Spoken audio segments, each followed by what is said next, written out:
What are your family values? What's important to you as a collective personality that is your family? Everybody will be different.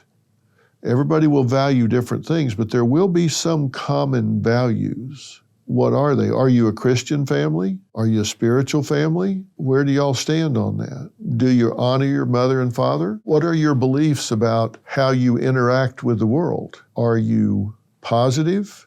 Are you well-groomed? Do you treat your house with dignity? Is the yard mowed? Are the flower beds cleared? Do you keep your cars clean? When people come to your house, do you treat them with dignity and respect? Do you treat each other with dignity and respect?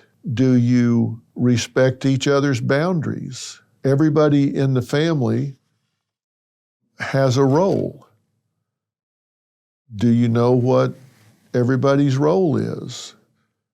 Are they healthy roles? Are they unhealthy roles? And if you're the leader of the family, then I'm going to ask that you put your family, for the time it's necessary to do some of the things that we're talking about today, that you put your family on project status.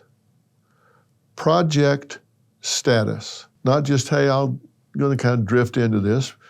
If your family needs shaping up, cleaning up, refinement, then put it on project status. And that's going to require you to say, all right, before I say anything to another member of my family, I'm going to sit down and ask myself some questions. What do we value? Do we value harmony? Do we live in chaos? Then that goes on a to-do list. What are our practices? Do we support one another in the things that we care about?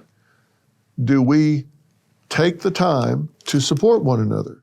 If I've got kids, do I go to their practices, to their games? Do I go to their piano recitals? Do I take the time to know where they are all the time? If they spend the night, do I have a practice of calling the parents of where they're going to spend the night? Do I meet those parents? Do we worship as a family together? What are the things that as a family I would want to do if I was doing a good job as a mother or a father? If I was a son or a daughter, what would I want to engage my parents in doing?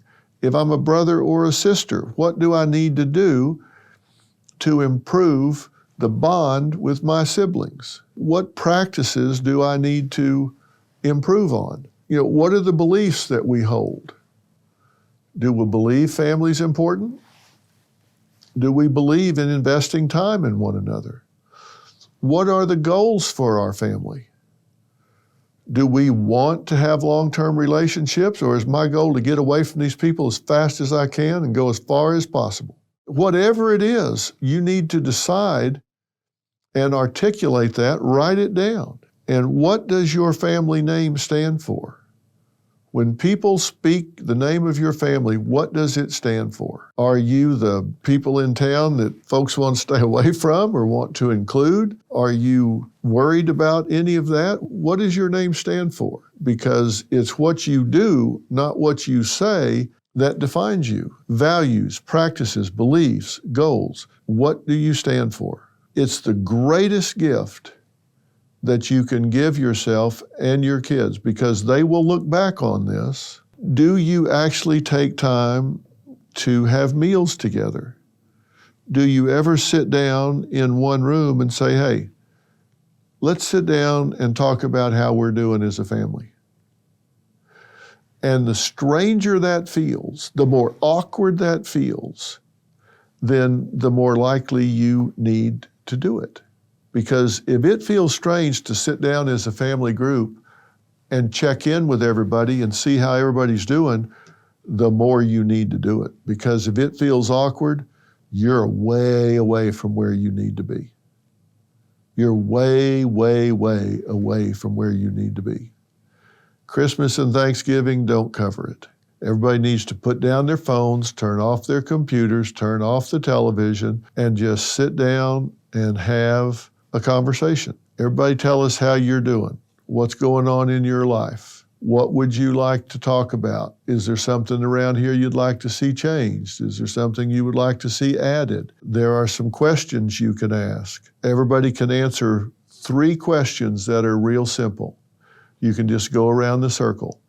Question number 1, what I wish this family would stop doing because it drives me crazy is, and everybody can go around the circle and answer that question. And then you can go around and say, what I wish this family would start doing because I would really value it is, and go around the circle and everybody answer that question.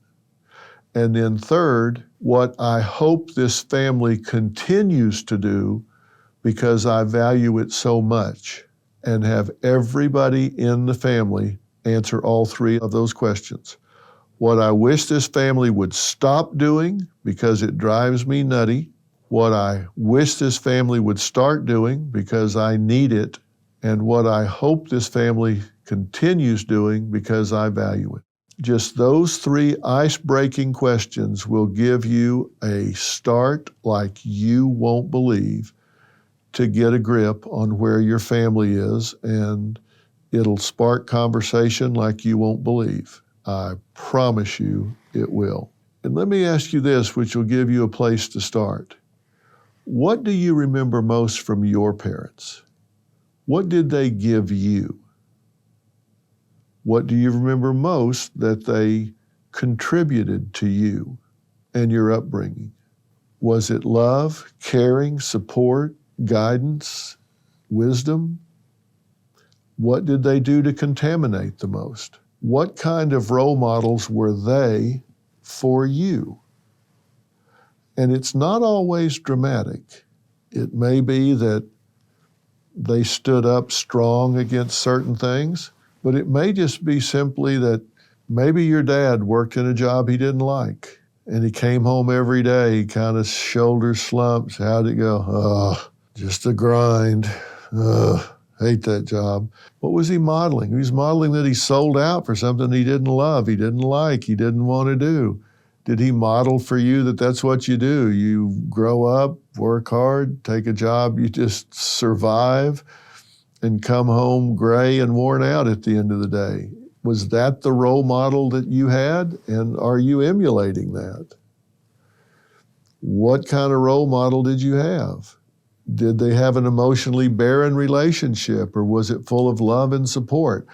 Ask yourself what kind of role model you were exposed to. Did they fight? Did they love and support? What was it? Because they wrote on the slate of who you are. You can't change that now, but you can be aware of it. And of course, the immediate question that follows on is, what kind of role model are you being? You may feel like kids don't listen to you, but I promise you, they are always watching, and it can be subtle. You and your spouse may be having a problem, some tension. They just pay attention to how hard you set down your coffee cup in the morning, and they notice that, oh, you kind of slammed that down a little bit. They may roll their eyes when you're talking, but they're always watching. They always see the behavior. So what kind of role model were your parents? What kind of role model are you being? And then the question becomes, what generational legacy did you carry forward? And what kind of generational legacy are you putting on your children? Is it a burden or a gift? And to do that, you have to make a list. What is the generational legacy of my family? What did they bring forward from their parents? And what did they push on to you? And you have the choice to break the chain. That's all I'm saying. Homeowners, when's the last time you checked on your home title? If your answer is never, then this is for you. Scammers are stealing titles, and your equity is the target. Criminals forge your signature, and just like that, your home title can be transferred out of your name. That's why I partnered with Home Title Lock, so you can find out today if you're already a victim. Use my promo code Phil at HometitleLock.com and you'll get a free title history report. Plus, you'll get a free trial of their $1 million triple lock protection. That's 24/7 monitoring of your title. Urgent alerts to any changes, and if fraud does happen, they'll spend up to $1 million to fix it. That's HometitleLock.com, promo code Phil.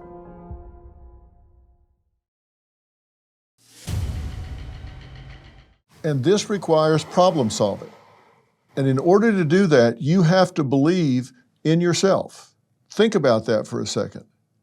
Do you believe that as a leader in your family, as a catalyst for your family, do you think you have the skill and ability to bring about change?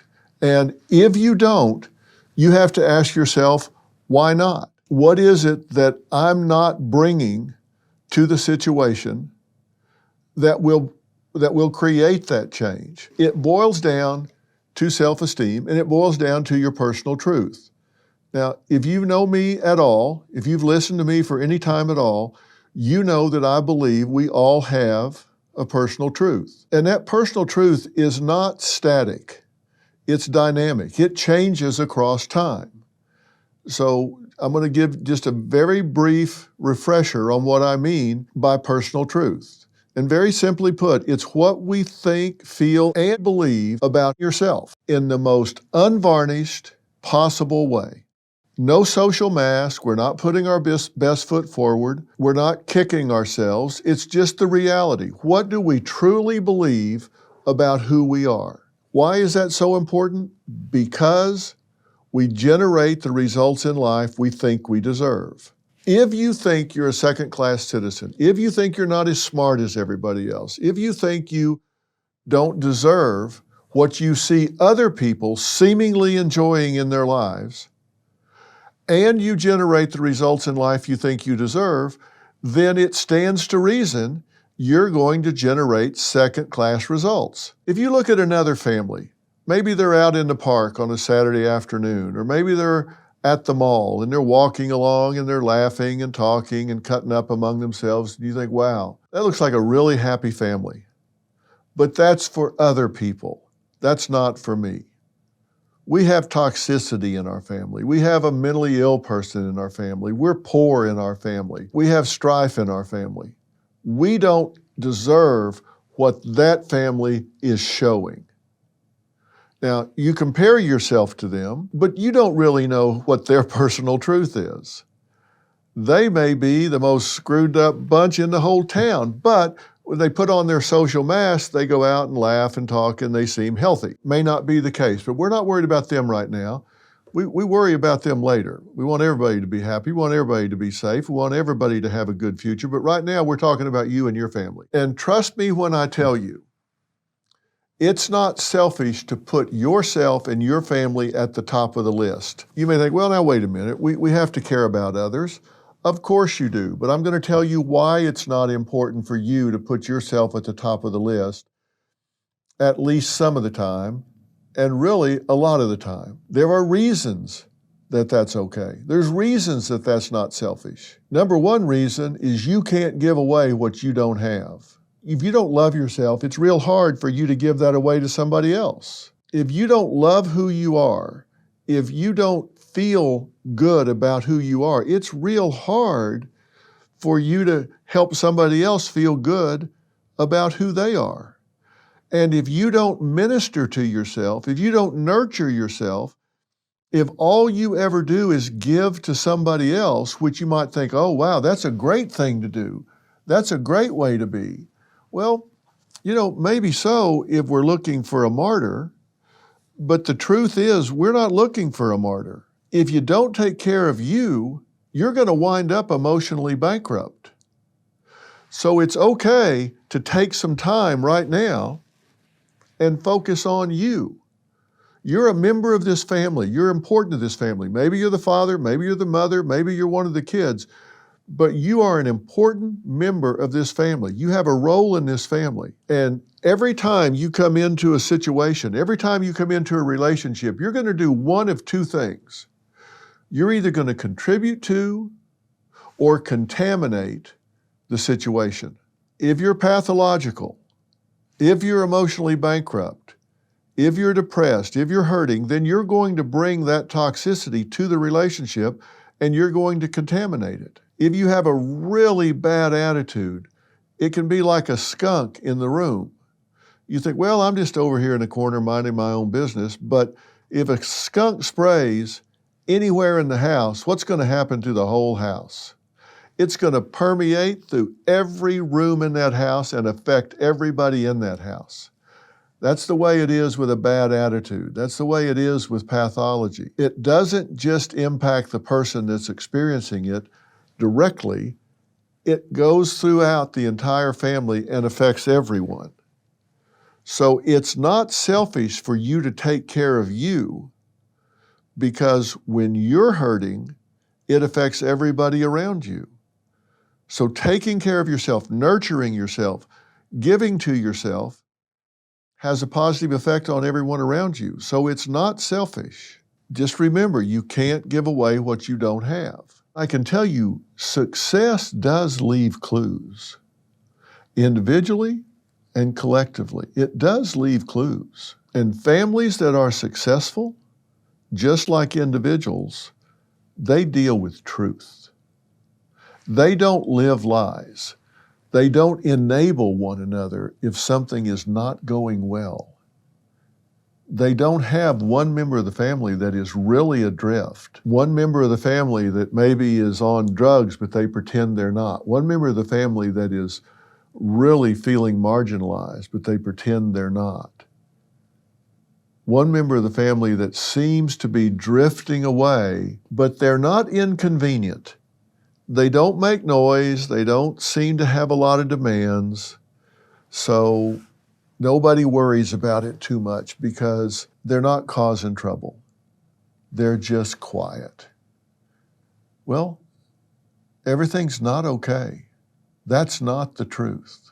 Individuals and families that win, that are successful, deal with the truth, and they take action towards known outcomes. When they name what they want, and they're honest with themselves about where they are and what they have and don't have, they then take action towards a known outcome. They say, here's what we want, here's what we need, and they take action. The universe rewards action. And they take action towards a known outcome. They say, here's what we want, here's what we need, and I'm taking action towards it. And people that are successful, families that are successful, share a passion. They have something that they collectively are excited about, something that they collectively are passionate about. And maybe you're listening to this and you're just a member of a family. You're not the leader of the family. You could be the one that provides passion. I think back to when I was in the 7th or 8th grade. We were so poor, we couldn't pay attention. We didn't have any money. And as a result, we had no money for entertainment. Going to the movies, and back then, roller skating was a big thing, going skating, that wasn't even possibly on the radar. But I was an athlete in 7th, 8th, 9th grade. And so I played team sports. And you know what? Team sports were free. You played on the 7th, 8th, or 9th grade football team or basketball team. It was free. And that was our family's entertainment. They got to come to 1, sometimes 2 games a week. That was the family's entertainment. And that was my currency. That was something I could contribute because they were very passionate about coming to those games and getting to watch me play. I had a contributing role in our family just as a family member. I wasn't the father, I wasn't the mother, I was just a kid. I was a sibling, but everybody looked forward to it. Everybody was excited about the chance to come to the games. And it was exciting. They never missed. They always wanted to come to the games. I was able to provide something the family was passionate about. It was their escape. It was their relief. So even if you're just a sibling in a family, what can you do? What's your currency? What can you present to the family? And you've got to have a belief in something that matters. If you don't, if there's nothing you care about, nothing you believe in, no purpose, then why get up in the morning? Find something that you care about, something that you believe in. And if, as a family, you can adopt a goal, you can set a goal that you share, it's something you bond over. One of the things that our family did that I thought was so very important was every year we would adopt a few families at the church that we knew when it came to Thanksgiving and Christmas, they just would be without.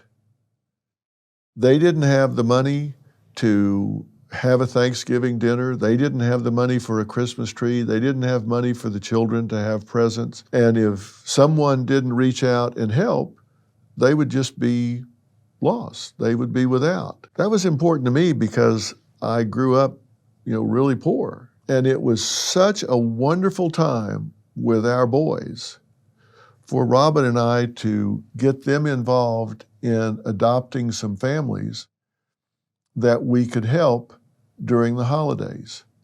And our kids got so excited during that time, and we never let the families know that we were doing it or who we were. And I'll never forget, there was a family behind my office building when I was in private practice. It was a single mother with two sons, and it was very obvious that they were just barely getting by. And they lived in an apartment behind a house. And we were able to talk to the homeowner, and they were willing to let us get into where they lived surreptitiously when they weren't home. And we were kind of hiding in wait until the mom and two boys left, and we weren't sure where they were going, and that added to the excitement for our kids because they had to be on the lookout. And we had everything staged, a Christmas tree already decorated with lights and ornaments and everything. And as soon as they left, we were able to race in there and set up a Christmas tree, and we had presents already wrapped, everything under the tree, because we had been studying the family. We knew how old the boys were. We knew what they seemed to like to do. So we had bicycles and games and all sorts of things, and we were able to get it in the house and put it in. And the kids were so excited, and every few minutes Robin would say, "Oh, I think they're coming." And they'd go, "Oh my gosh," they'd go hide and look, and of course they weren't coming. And it was just something that we did and shared with the kids. And we did this for years with different families. And it became part of a ritual and tradition that we did as a family. And that's something that our boys now, 20 years later, still talk about.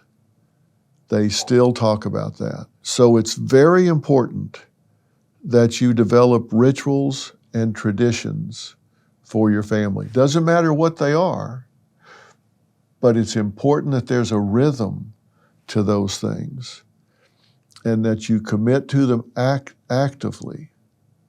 So there's something generationally that your kids will remember and that you share as a family. It doesn't have to be a big thing, and it can be 5, 6, 7 different things throughout the year. Those are things that your family can bond over. Worshiping together is important. Playing together is important. Having hobbies, things like that you do together that they will remember 10 years, 15 years, 20, 25 years. They'll remember them after mom and dad are gone. Rituals and traditions are critical glue that hold families together. And these are things that are action-oriented, that you can set as goals. And I'm trying to be very specific about this, so it's not just something to think about, but things that you can actually do. And I think it's so important. So what I've talked to you about today is that family, the values, practices, beliefs are so important. And the greatest gift you can give is to be a great role model, a great contributor to your family. Resist all the noise, examine your personal truth, examine your family's collective personal truth, and then come up with an action-oriented plan to contribute to changing it for the better. And everybody's family can get better. Just make sure that the family you compare yourselves to is your own, because you have no idea what the truth is about someone else's.